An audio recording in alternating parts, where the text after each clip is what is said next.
It's my pleasure to introduce Nina White from the University of Michigan. She's going to be talking about how pre-service teachers in an IBL content course revise their mathematical communication. That was the original talk. Yeah, sorry, the titles don't match, but they're the same. They're the same talk. So thanks very much for the introduction, Vilma. Thank you for the organizers, and thanks to Harry Lucas and EAF for funding such a great conference. So sort of coincidentally, I'm also going to be talking about resources that pre-service teachers use, but different kinds of resources, so a different methodology. Also, before I start, so this is a math education research talk, but this stemmed from my own teaching practice, and it's actually research on my own teaching practice. So I wanted to start by introducing the teaching problem I was facing and why I decided to research this part of my class. So I teach future teachers, and we know that communicating mathematics is important to future teachers. So a traditional model to help them build these communication skills is give them writing-intensive problems and give them feedback and grades. I was a little frustrated with this model because it wasn't really clear to me that they were getting anything out of my feedback. So this was my problem space, and I had two potential solutions, and one was I wanted them to take a more active role in creating their own feedback, and I also wanted them to give them a chance to resolve this feedback by revising their mathematical solutions. So this is what I was trying out as an instructor, and then I also decided to research it more systematically while implementing this. So that's what this talk is about. So some of this I've already said. So a goal of teacher educators is we want to help elementary teachers not just learn mathematical content, but be able to communicate it more effectively. So communication necessary for future teachers isn't necessarily the same as it is for mathematicians. It includes the use of justification, but it's more informal justification, and it also includes the use of representations in a way that mathematicians aren't necessarily used to. And I'll give some demonstrations of these. A subtlety is that communication and validity are intertwined, and this is something that's challenging for a lot of students in these courses, is that how they write about the mathematics is changing the validity of their arguments. So an inquiry-based learning classroom, it provides chances for both oral and written communication, and this project focuses on written communication, but also draws on the oral communication aspect of the IBL course. So revision assignments, as I prefaced with, revision assignments were one possible idea I had to help students improve their written mathematical communication. And so my finding, which I'll foreshadow now and go into in more detail, is that different feedback sources, in-class feedback sources like peer presentations and in-class discussion versus out-of-class resources like the instructor or TA feedback affected different kinds of changes between the first and final drafts. So I looked at changes between first and final drafts and saw preliminary evidence that these changes were coming from two different kinds of places in different ways. So I mentioned representations as a form of communication for teachers that's a little bit different than mathematicians. So this is something that's very emphasized in the research on mathematical knowledge for teaching, is these representations of constructs that we're very familiar with, and teachers should be able to represent them in multiple ways. So here are some examples of representations from my class. These are from homework assignments. We see here area models of fractions, number line models of fractions, chip models of arithmetic, of integer arithmetic, discrete models of fractions, and some lattice models of multiplication. So here is a conceptual model of what this revision process looks like. So students bring in a first draft, and eventually at the other end, they spit out a final draft or a second draft. But in between, there's influences on their understanding or their communication. So these things that happen in between is they see their peers present problems. There's sometimes multiple peers present multiple solutions to the same problem. There's an in-class discussion, and then after that, they receive instructor feedback electronically from me or my TA. And then, sometimes 1 to 3 weeks later, they turn in a second draft. So my research questions were, what kinds of changes do students make between these first and final drafts?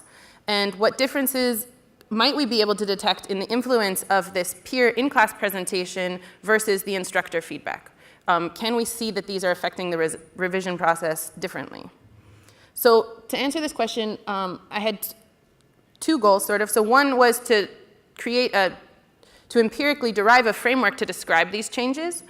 And then so that's the answer to question 1. The answer to question 2 was I wanted this same framework to describe both potential changes and realized changes. So I wanted to use the same framework to describe changes suggested by myself or the TA, or changes that students suggested to themselves. So I want the same codes to capture both those potential changes and the changes they actually made. So here's what my data looked like. So I had a semester's worth of problem sets from students. So for each problem set, they chose 1 problem per problem set to revise and resubmit. And so there's 11 problem sets overall. So they turn in a first draft. But before they turn it in, they listen to peers' presentations, and they mark on their own paper in a different color pen changes that they would like to make to their solutions in light of class discussion and peers' presentations. So these peers' presentations are very informal. They're not polished presentations. They also often, like I said, see multiple solutions to the same problem. So they're making judgments here. They're not just copying down perfect solutions. They're making judgments among many potential solutions. Then, like I said, they get in the instructor feedback, which I have an electronic record of, and then I have an electronic record. I have very high-quality scans of their first drafts, their marker comments, and their final drafts. So the methods here, these are qualitative methods for analyzing this. So I started with 10 students and 10 examples of their revisions, and I memoed in great detail the changes I could see between the first and second draft. And then I did the same thing I described to myself in full sentences the qualities and the kinds of marker comments they were making to themselves, and then I did the same thing with the instructor feedback. So then with these 10 students worth of memos in hand, I identified themes in the memos and I drafted codes and definitions. So what kinds of themes, what was I seeing over and over again in these descriptions? So doing that, I identified 4 categories of kinds of changes and 14 subcodes within those categories. So the 4 broad categories were language, mathematics, examples, and representations. And then I used this coding scheme, the 4 broad categories and 14 subcodes, to code another 30 students worth of data. So this is, for your reference, problem set 3 in the semester. So that gives you an idea of where it falls in the semester. It's sort of early on. So I say 3 different problems here because students had 3 problems they could choose from on problem set 3. So what I'm looking at, it's not the same problem 30 times. It's about, it actually, in this particular problem set, was quite equal. You know, not exactly 10, 10, 10, but very even distribution of which students are doing which problems. And so in doing this, I had to further revise code definitions to decrease ambiguities and help myself be able to apply these systematically and reliably. Another aspect of this is you might ask, okay, you look at a first draft and a second draft, how do you know you've captured all the important changes? One tool I had was that when my students submitted revisions, I also asked them to write a reflection explaining what they had changed and why, what they found challenging about the problem, what was still unclear about it. So in particular, I could pick out of there what they described as the changes they'd made between their first and second draft as a way of checking that I had correctly identified the changes they'd made. In general, I identified many more changes than they identified, but in a couple instances, they pointed out changes they'd made that I had not picked up on by looking at them myself. So this is still in quite an early phase, and so I'm still in the process of checking the reliability of this system. So a subtlety here is what counts as a change. So if you think of a handwritten draft, a handwritten problem, mathematical problem, deep problem, several pages long, the difference between a first and second draft, there could be thousands of changes. So how do I systematically capture those changes? Well, you can't really. You know, you could take Microsoft Word and compare them word for word, but that wouldn't be very illuminating. So instead of identifying every single change, I used the codes as a checklist. So instead of saying, did this change happen 1 versus 50 times, I just said, did this change happen? Okay, so I'm not counting changes with multiplicity, I'm just counting them for did they occur, did they not occur. So here's an overview of the codes.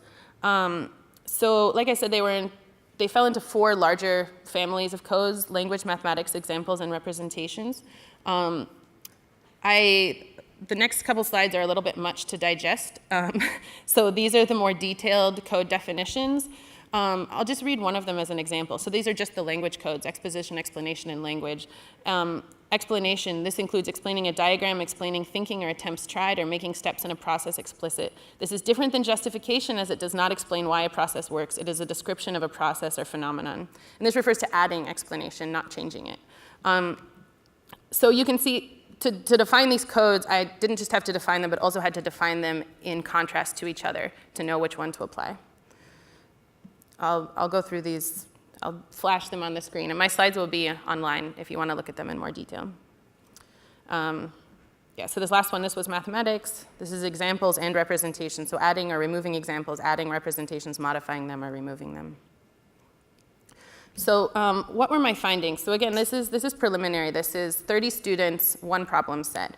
So this is a bar graph of counting the changes that were made. So the y-axis here is the number of students who demonstrated a certain kind of change between their first and second draft in problem set 3. And along the bottom, you see the different kinds of changes. You see exposition, explanation, language, small changes, which actually didn't show up on this problem set, large changes, notation, justification, precision, definition, explanations, and representations.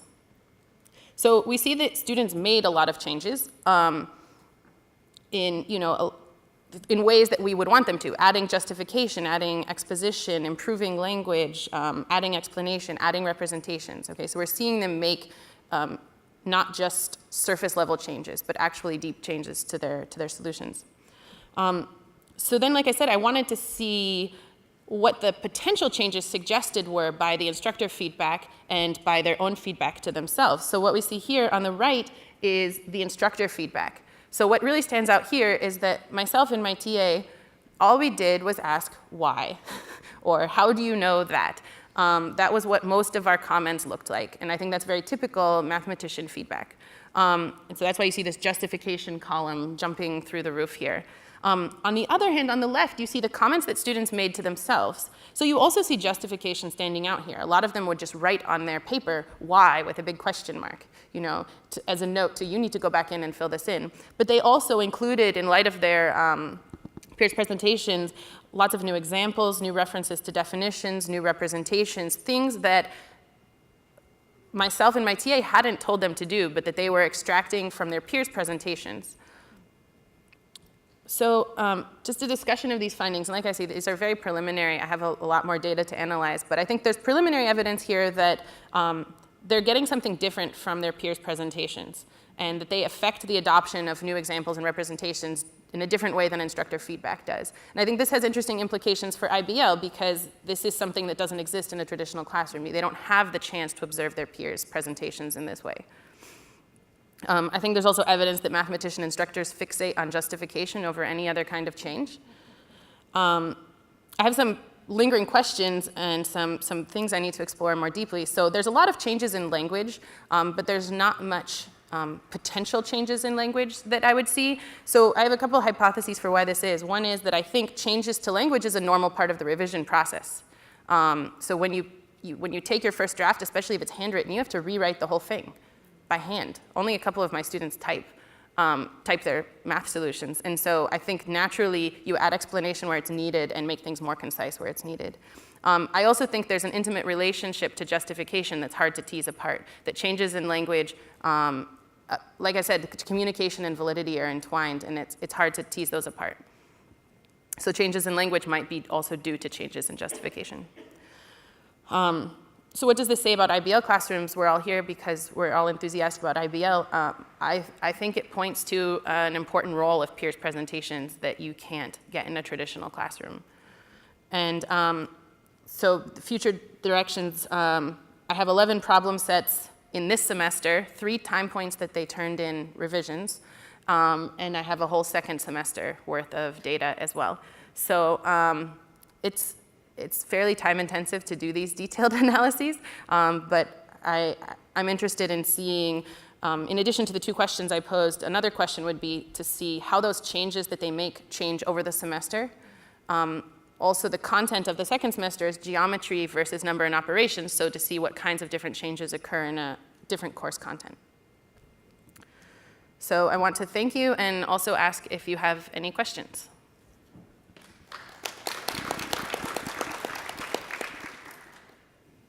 Did you give this feedback to the students, and has that adjusted their justification or their explanations or any of the Like, have I showed them this? Yeah, or either this or kind of a brief overview of, hey, you guys haven't been ...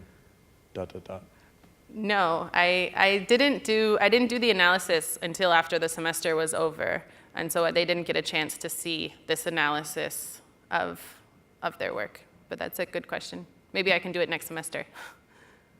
A little bit more about, you said that you got feedback from the students on what they viewed as their changes in their work. Yeah, so with their revisions, so they would submit 4 problem sets at once at 3 points during the semester. And with those revisions, they submitted a reflection for each problem. They had to tell me why they chose it, what was challenging about it, what they had revised and why, and what was still unclear about the problem. So that's 2 pages of writing for each problem that they submitted. Your question was to tell you more about it. They tended to identify changes. So I actually also coded those separately, but they weren't as quite, I could only include so many things here. I'm trying to remember off the top of my head. I just remember mostly that the things they pointed to was usually a strictly smaller subset than the things I could identify. They did identify things like I added more explanation, but they didn't often identify things like I changed the example that I used, or why they might have changed the example, or I changed the representation I used. But they wouldn't point out those kinds of things. So I don't know if that answers your question. I guess more specifically is that, did these reflections happen after you've already given your instructor feedback, or did the reflections happen after the peer but before your feedback? Oh, so did it influence your feedback or not? Oh, no. So no, they didn't influence my feedback. They happen, so in each week what happens is they're in class for the class part of the feedback, then there's the instructor feedback, and then the revisions come either 1 to 3 weeks later when they submit the packet of 4 problem sets at once. So they make those with some distance from the instructor feedback. Yeah, so I can see the marker comments they make to themselves. So sometimes my comments are along the line of, yeah, what you've pointed out in pink here looks great. So that I am responding to their marker comments, but not to their reflections. Other questions? Alfonso? So am I interpreting this correctly, that one of the conclusions is that students are getting from each other's, from the peer presentations, something that we are not able to give them as instructors directly? I wouldn't say not able. I would say maybe that we're not conscious of giving, and maybe a more sophisticated teacher educator would be more conscious of giving that kind of feedback. I mean, on the other hand, yeah, I think there is something to be said. If I'm emailing them comments, I might say, oh, you might consider another representation. It's not the same as them seeing 4 students present 4 different representations. So that's something I can't give them in feedback, and that I wouldn't want to give them directly in feedback. Does that answer your question? Hannah?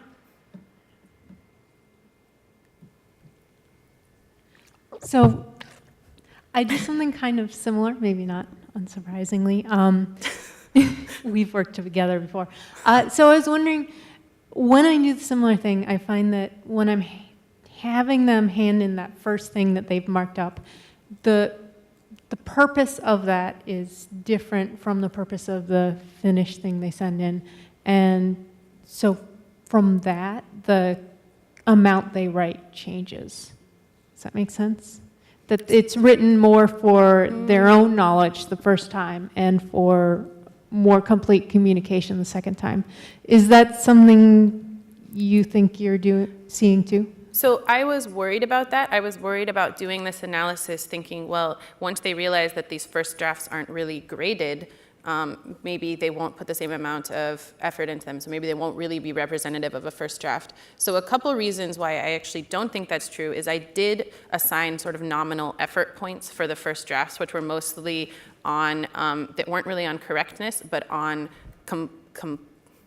attempting a complete solution. So not just putting an answer, but actually having an explanation and justification of their answer. So they did have motivation to include that in the first draft. And the other thing is, I think I emphasized over and over again, there were a couple students who were sort of holdouts, but in the comments, if they didn't write anything, we almost refused to comment. We would just say, I can't give you feedback on this. You don't have anything here for me to give you feedback on. And so I did really expect those first solutions to be really true attempts at complete solutions. All right. Unfortunately, we're out of time now, so let's thank Nina again.